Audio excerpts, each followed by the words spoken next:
ናቲሻ ትላላችሁ ማለት ነው። እንግዲህ ይቅርታ አድርጊልኝ፣ በፍጹም አልዋሽሽም፣ ለህይወቴ ለልቤ ቦታለሽ ሄሉዬ፣ በጭራሽ ከዚህ በኋላ ውሸት የሚባል ነገር አልዋሽም።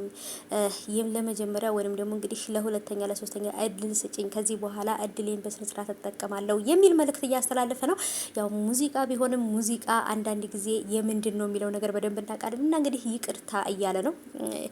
ይቅርታውን አንቀበልም።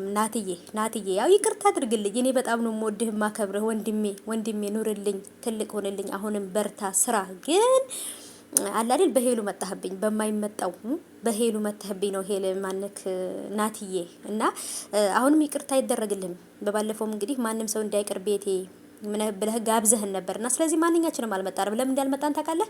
በማይመጣብን በሄሉ ስለመጣህብን። የሄሉን ልብ ትጠግናታለህ። ሰርፕራይዝ ስታደርጋት አስደሰትካት።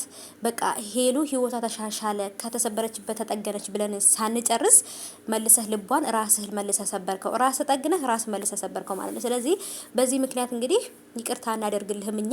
መጀመሪያ ሄሉ ይቅርታ ካደረገችልህ በደንብ ይቅርታ ጠይቅ። ይቅርታ በሄሉ በኩል ከተደረገልህ ለኛ ቀላል ነው፣ ይቅርታ እናደርግልሃለን፣ ምንም ችግር የለውም። እና አሁንም ቢሆን በደንብ አድርገህ ሄሉን ለመካስ ሞክር። በፊት ካደረከው በላይ በደንብ ሊክሳት ይገባል ማለት ነውና ይቅርታ እያለ ነው እንግዲህ።